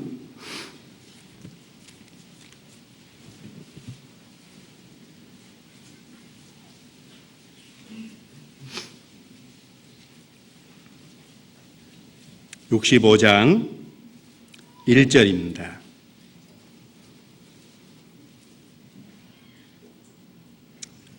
나는 나를 구하지 아니하던 자에게 물음을 받았으며 나를 찾지 아니하던 자에게 찾아냄이 되었으며 내 이름을 부리지 아니하던 나라에게 내가 여기 있노라 하였노라. 내가 종일 손을 펴서 자기 생각을 좇아 불선한 길로 행하는 패역한 백성들을 불렀나니. 그래서 구하지 아니한 자에게 물음을 받았으며 찾지 아니한 자에게 찾아냄이 되었으며, 이 말을 신약 성경에 인용했는데 이방인들에게 복음이 전해질 걸 말씀한 거다라고 얘기하고 있습니다. 로마서 10장입니다. 로마서 10장.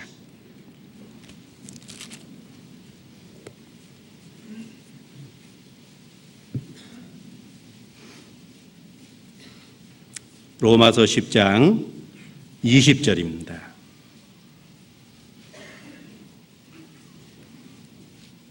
20절 같이 읽겠습니다.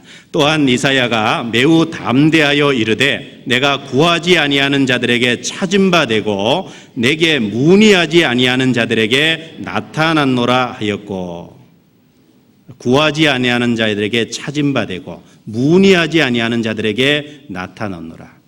사실 유대인들은 먼저 청함을 받았지만 거절했습니다. 이방인들은 청함을 받은 게 아니죠. 우리가 먼저 주님을 찾은 게 아닙니다. 그런데 주님이 그 찾지 않은 자들을 찾아오신 겁니다. 마치 초대하지 않았어도 그 죄인의 집에 들어가기를 원하신 예수님의 모습에서 바로 이방인들, 우리가 주님을 찾지 않았어도 주님께서 우리에게 구원의 기회를 허락하시고 우리에게 복음을 주시고 우리에게 찾아오신, 우리 속에 찾아오신 주님의 모습도 우리가 교훈적으로 생각해 볼 수 있다라고 생각합니다. 그런 걸 생각하면 더더욱 큰 은혜가 됩니다. 그리고 내가 오늘 내 집에 유하여야 하겠다라고 삭개오에게 얘기했죠. 그런데 사실 그 말씀은 삭개오에게만 한 게 아닙니다. 삭개오에게만 한 게 아니라 모든 인류에게 주님은 내가 오늘 내 집에 유하여야 하겠다라고 지금도 말씀하고 계십니다. 요한계시록 3장에 뭐라 했습니까? 내가 문 밖에 서서 두드리노니 누구든지 내 음성을 듣고 문을 열면 내가 그에게로 들어가서 그로 더불어 먹고 그는 나로 더불어 먹으리라. 사실 그 삭개오가 거기 등장인물이지만 삭개오에게만 한 게 아니죠. 예수님은 모든 사람 마음 문 밖에서 내가 내 집에 유하여야 하겠다라고 지금도 마음 문 밖에서 두드리고 계신다는 겁니다. 모든 사람의 마음 문 밖에서 두드리십니다. 내 마음 문 밖에서도 두드리시죠.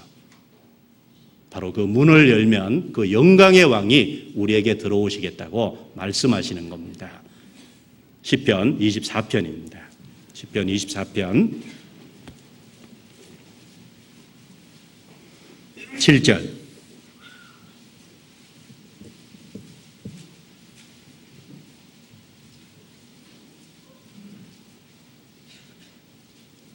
시편 24편 7절부터 10절까지입니다. 같이 읽겠습니다. 문들아 너희 무리를 들지어다. 영원한 문들아 들릴지어다. 영광의 왕이 들어가시리로다. 영광의 왕이 니시뇨 강하고 능한 여호와시요 전쟁에 능한 여호와시로다. 문들아 너희 무리를 들지어다. 영원한 문들아 들릴지어다. 영광의 왕이 들어가시리로다. 영광의 왕이 니시뇨 만군의 여호와께서 곧 영광의 왕이시로다. 문들아 너희 무리를 들지어다. 영원한 문들아 들릴지어다. 바로 예수 그리스도께서 영광의 왕이십니다. 그 영광의 왕 되신 예수 그리스도께서 우리 마음 문 밖에서 두드리고 계십니다. 삭개오에게뿐 아니라 모든 사람에게 내 집에 유하여야 하겠다라고 동일한 말씀을 주고 계신다라는 것이 틀림없을 겁니다. 삭개오는 어떻게 반응했습니까? 급히 내려와 즐거워하며 영접했다라고 삭개오의 반응이 나왔습니다. 급히 내려왔죠? 그리고 즐거워하며 자기 집으로 영접했습니다. 삭개오가 예수님을 자기 집으로 영접한 건 동시에 자기 마음에 영접한 겁니다. 집으로 영접한 동시에 자기 마음에 예수님을 영접해 드린 겁니다. 자, 우리는 예수님을 어떻게 영접합니까? 믿는 자, 곧 그 이름을 영접하는 자, 곧 그 이름을 믿는 자들에게는 하나님의 자녀가 되는 권세를 주셨으니 우리 속에 우리가 믿을 때 예수 그리스도께서 우리 속에 들어오십니다. 요즘 십자가에 죽으셨습니다. 모든 피를 다 쏟으셨습니다. 우리의 죄를 다 갚으셨습니다. 우리의 허물을 하나도 없이 다 도말하셨습니다.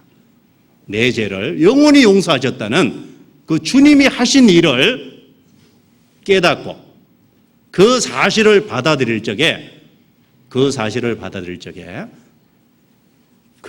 믿는 사람 속에 성령께서 오십니다. 믿음으로 예수 그리스도를 우리 마음에 영접해 드리는 겁니다. 삭개오가 즐거워하며 영접했다 그랬습니다. 자, 그 예수 그리스도를 우리 심령에 영접할 때, 그 복음이 우리 속에 깨달아질 때, 그 진리가 우리 마음에 깨달아질 때, 믿어질 때 우리 마음도 역시 삭개오처럼 즐겁습니다. 그래서 베드로전서 1장에 이런 말씀하셨습니다. 예수를 너희가 보지 못하였으나 사랑하는도다. 이제도 보지 못하나 믿고 말할 수 없는 영광스러운 즐거움으로 기뻐하니 믿음의 결국 곧 영혼의 구원을 받음이라.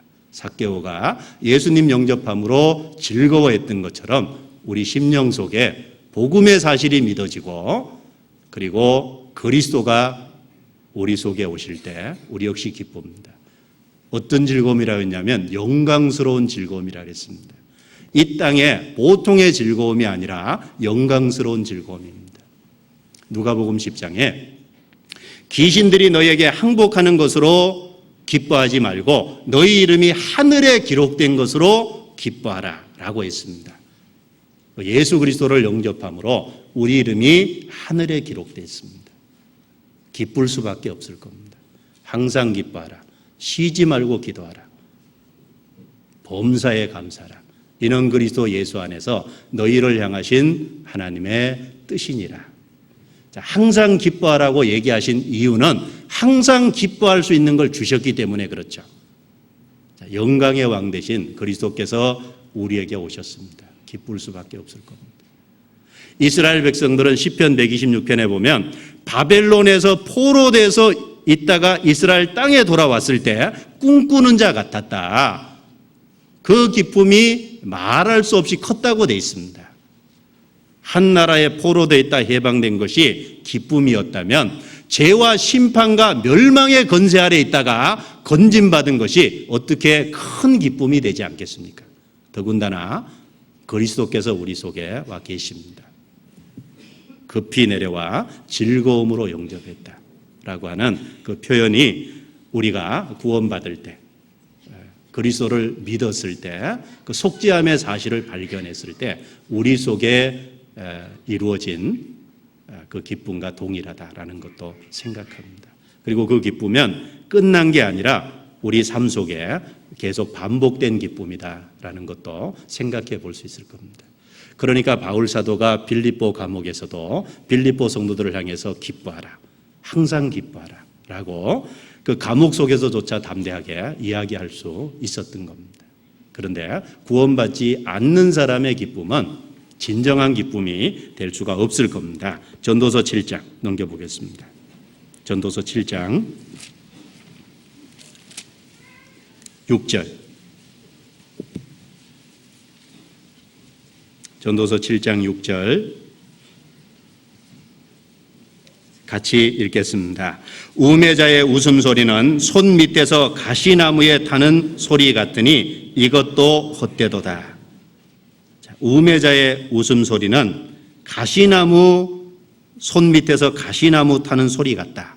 가시나무를 태우면 소리가 요란합니다. 소리는 요란하지만 마음에 우러나오는 기쁨이 아니죠. 그러나 구원받은 사람은 진정으로 우러나온 기쁨으로 기뻐할 수 있다. 삭개오가 즐거움으로 영접했다라는 걸 통해서 생각해 볼 수 있습니다. 누가복음 19장 다시 넘어갑니다. 조금만 더 보겠습니다. 삭개오가 자신의 집에 예수님을 영접한 것이 동시에 자기의 마음에도 영접한 것일 겁니다. 그리고 이 누가복음 19장에는 예수님이 삭개오의 집에 얼마 머물러 있었는지가 잘 나와 있지 않습니다. 그런데 잠깐 아마 경유했다, 음식을 대접받고 아마 가신 것 정도 짧은 시간이었을 거라고 좀 추정을 할 수 있을 겁니다. 목적지가 예루살렘이었기 때문에. 그런데 8절에 그 예수님을 영접한 삭개오의 변화된 모습이 8절에 놀랍게 묘사되어 있습니다. 같이 읽어보죠. 삭개오가 서서 주께 여짜오되 주여 보시옵소서 내 소유의 절반을 가난한 자들에게 주겠사오며 만일 네 것을 토색한 일이 있으면 4배나 갚겠나이다. 여러분, 삭개오가 예수님을 영접하고 1년이 지난 게 아니죠. 삭개오가 예수님을 영접하고 자기 심령에 예수 그리스도를 영접하고 수년이 지난 게 아닙니다. 예수님을 영접하자마자 삭개오의 변화된 모습이 여기 나타납니다. 첫 번째, 삭개오가 서서 주께 여짜오되 주여 보시옵소서. 삭개오가 예수님을 주라고 칭하고 있습니다. 바로 예수 그리스도의 신성을 믿었기 때문에 주라고 칭했을 겁니다. 도마가 예수님을 가리켜 나의 주시며 나의 하나님이라고 외쳤던 것처럼 이 삭개오가 예수 그리스도를 자신의 주로 표현하고 있습니다. 자, 예수 그리스도의 신성을 인정하고 있는 모습을 생각할 수 있습니다. 그리고 그 정말 세리장으로 있으면서 사람들의 것을 그 갈취해서 자기가 이제 부요를 이루는데 오로지 자기 개인주의의 삶을 살았는데 여기 변화된 삭개오의 모습이 나오죠. 내 소유의 절반을 가난한 자들에게 주겠사오며, 자기의 소유의 절반을 가난한 자들에게 주겠답니다. 예수 그리스도를 영접한 이후에 변화된 마음입니다. 하나님을 사랑함으로 인해서 이웃을 사랑하게 됐고 사람들을 사랑하게 됐습니다. 그전까지는 개인주의였죠. 자기가 부자였고 자기가 움켜쥐고 있었습니다. 그런데 구원받음으로 인해서, 예수님을 영접함으로 인해서 자기의 소유를 나눠줄 마음이 생겼습니다. 내 소유의 가난한 자 절반을 가난한 자들에게 주겠사오며. 오해하시면 안 돼요. 죽을 때 주겠다는 게 아닙니다. 죽을 때 주겠다는 게 아니거든요. 유산으로 남겨주겠다는 게 아니라 지금 주겠다는 얘기를 하는 겁니다. 소유의 절반을 가난한 자들에게 주겠사오며. 마음에 변화가 일어났다는 걸 생각할 수 있습니다. 그리고 이 구절도 누가복음 18장의 재물 많은 그 청년의 마음하고 아주 대조적인 마음입니다. 누가복음 18장의 재물 많은 청년은 율법을 다 지켰다 그랬죠. 율법 아래에 있는 인간은 예수님의 그걸 가난한 자들에게 팔아서 주라고 하니까 했어요, 못했어요? 못했습니다. 그런데 은혜 안에 있는 삭개오는 자기의 가난한 것들의 자기의 절반을 가난한 자들에게 주겠다고 했습니다. 율법 안에 있는 청년은 그 일을 못했지만 은혜 아래에 있는 삭개오는 그 일을 했다는 거예요. 그것이 사랑의 힘입니다. 그리스도의 사랑을 받은 변화된 모습이다라고 할 수 있을 겁니다. 그리고 그 뒤에 보면 만일 네 것을 토색한 일이 있으면 4배나 갚겠나이다. 원래 구약의 민수기에 보면 자기의 죄를 자백할 때는 자기가 그 토색한 것의 5분의 1을 거기다 더해서 주게 돼 있어요. 그런데 이제 출애굽기 22장에 보면 자기가 이제 도적으로 들통이 났을 때, 자기가 먼저 고백한 게 아니라 자기의 그 죄가 도적으로 탄로가 났을 때는 4배나 2배 이렇게 갚게 돼 있는 그 출애굽기 22장 내용이 있습니다. 그런데 이 삭개오가 4배를 갚겠다고 했어요. 바로 자기의 그 삶의 잘못을 철저히 인정했다는 겁니다. 그리고 그 자기의 잘못을 보상하겠다는 마음이 있는 거예요. 그게 변화된 마음입니다. 그것이 선한 양심입니다. 여러분, 내가 정말 그리스도를 영접하고 구원을 받았다는 걸 뭘로 나타내겠습니까? 우리의 변화된 삶의 모습을 통해서 나타낼 수 있습니다. 삭개오의 모습은 죄에서 철저히 돌이키고 죄를 미워한 모습이죠. 죄에서 철저히 돌이키고 죄를 미워한. 내가 정말 구원을 받았다면 죄를 미워하고 죄에서 돌이켜야 됩니다. 구원받기 전에 과거에 잘못된 것을 끊어버려야죠. 단절해야 됩니다. 그럴 뿐 아니라 삭개오가 한 것처럼 형제 자매를 사랑하고 사람을 사랑하는 마음이 생긴 거예요. 그래서 자기가 가지고 있는 것을 포기할 마음이 생긴 겁니다. 여쭤봅니다. 여러분은 구원받고 내 삶에서 어떤 죄에 대해서 단절이 되고 내가 구원받은 이후에 내 삶 속에 잘못된 어떤 것을 끊어버렸습니까? 지금 자기에게 자문자답해 보십시오. 내가 구원받고 어떤 변화가 있었는지, 그리고 내가 구원받고 난 이후에 주님을 위해서, 그리고 형제 자매를 위해서, 잃어진 영혼을 건지기 위해서 내가 무엇을 내 삶 속에서 포기했는지 자기 스스로 돌아볼 필요가 있습니다. 그것이 내가 정말 그리스도를 영접하고 구원을 받았다는 분명한 증거가 될 것이다 라고 강조하고 싶습니다. 삭개오는 1년 뒤에 변한 게 아닙니다. 2년 뒤에 변한 게 아니에요.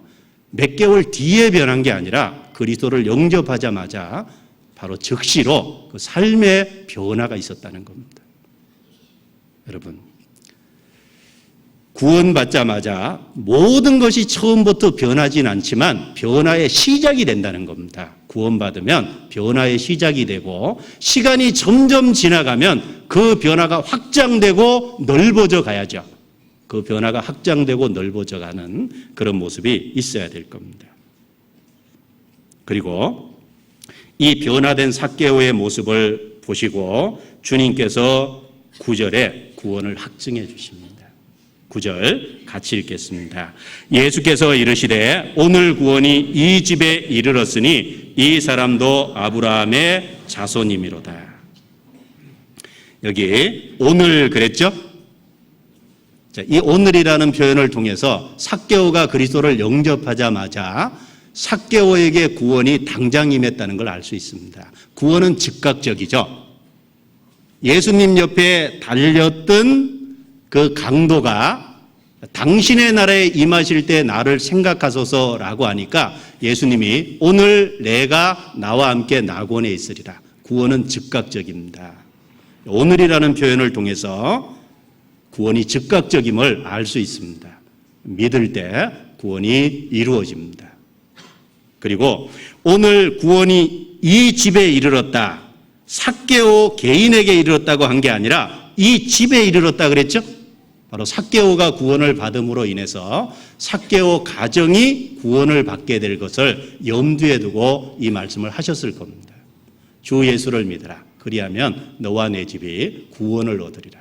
삭개오가 아니라 이 집에 구원이 이르렀다. 한 가정에 한 사람이 구원받음으로 그 가족에게 복음을 전하고자 하는 그 가족 전체를 구원하고자 하는 하나님의 계획이 거기에 함축되어 있다는 겁니다.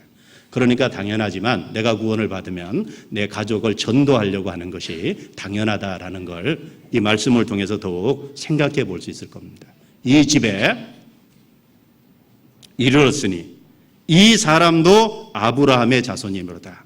그리고 삭개오 개인에 대해서 분명히 삭개오는 아브라함의 자손이다라고 언급하고 있습니다. 바로 갈라디아서 3장에 나오는 믿음으로 아브라함의 영적인 후손이 되는 그 아브라함의 자손임을 분명히 언급해 주셨습니다. 여러분, 우리가 그리스도를 영접하고 변화된 삶을 통해서 내 구원이 정말로 바르다는 걸 확증받을 수 있어야 됩니다. 내가 믿음으로만 아니죠. 믿고 변화된 삶을 통해서 우리 삶에 하나님으로부터 정말 구원받았다고 하는 아브라함의 영적 후손이라고 하는 확증을 우리 모두도 받아야 될 겁니다. 빌립보서 4장에 보면 누구누구의 생명책이 누구누구의 이름이 생명책에 있느니라 라고 바울 사도는 자신 있게 얘기했습니다. 그리고 이 10절은 7절에 비난이 있었기 때문에 언급을 한 겁니다. 7절에 뭇사람이 보고 수군거려 가로되 저가 죄인의 집에 요하러 들어갔도다 하더라. 10절 같이 읽습니다. 인자에 온 것은 잃어버린 자를 찾아 구원하려 함이니라. 바로 예수님이 삭개오의 집에 들어가심으로 비난하는 뭇사람들이 있었습니다. 그런데 그 뭇사람을 향해서 분명히 인자에 온 것은 잃어버린 자를 찾아 구원하려 왔다는 분명한 예수님이 오신 목적을 더 자세히 말씀하고 있습니다. 그런데 왜 그 사람들은 비난했냐? 예수님을 자기 영혼 속에 영접한 적이 없기 때문에, 믿은 적이 없기 때문에, 알지 못하기 때문에 그리스도를 비난하고 그리스도를 믿는 사람을 비난합니다. 그래서 더욱더 이 삭개오의 모습을 통해서 여러 것을 교훈을 받을 수가 있습니다. 그래서 비록 좋은 위치와 좋은 환경 속에 부유한 재물을 갖고 있는 속에 있었지만 심령이 가난했고 정말 예수님을 간절히 찾고 보기를 바라는 마음이 있었고 그리고 예수님이 자기 집에 들어오시겠다고 할 때 즐거운 마음으로 정말 영접했습니다. 그리고 영접한 것으로 끝난 게 아니라 그리스도를 영접함으로 변화된 생애가 실제로 있었고 그 변화된 생애를 통해서 자기 구원에 대한 걸 예수님의 입을 통해서 분명히 확증을 얻었습니다.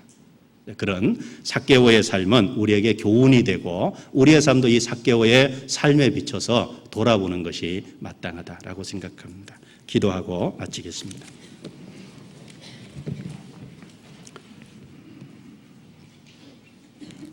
하나님 감사합니다. 귀중한 시간을 허락해 주시고 도와주셔서 삭개오의 삶을 통한 여러 가지 우리 삶의 교훈을 배우게 해주신 거 감사합니다. 우리의 마음속에 주를 향한 간절함을 허락하시고 더욱 주님과 동행하는 삶을 살아갈 수 있도록 도와주옵소서. 주님을 영접한 자답게 구원받은 자답게 변화된 생애를 더욱 살아갈 수 있도록 도와주시고 변화된 삶을 통해서 구원의 확증을 더욱 얻고 살아가는 삶이 될 수 있도록 인도해 주시기를 진심으로 간절히 간구드립니다. 하나님의 몸된 교회를 친히 주님이 지켜주시고 보호해 주옵소서. 마지막이 가까울수록 더욱 악한 마귀가 역사하고 더욱 여러 가지 혼란한 세상 가운데 있습니다.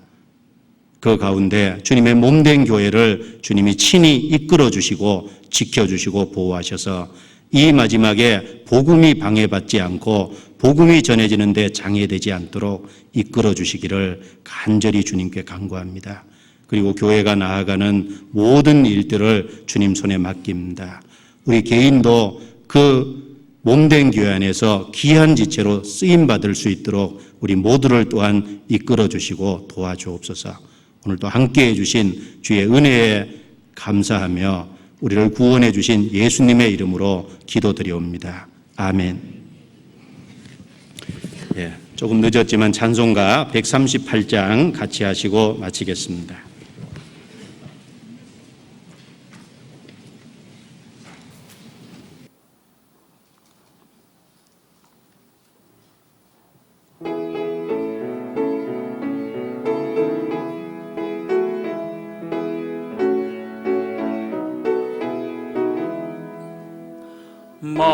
만왕의 왕 내 주께서 왜 고초당했나. 이 벌레 같은 날 위에 그 보혈을 였네.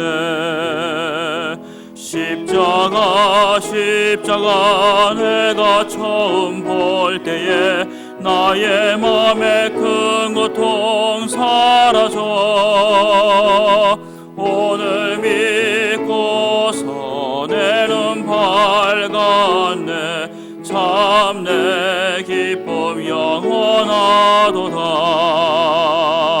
주 십자가 못 박힘은 속죄함 아닌가. 그 긍휼함과 큰 은혜 말할 수 없도다.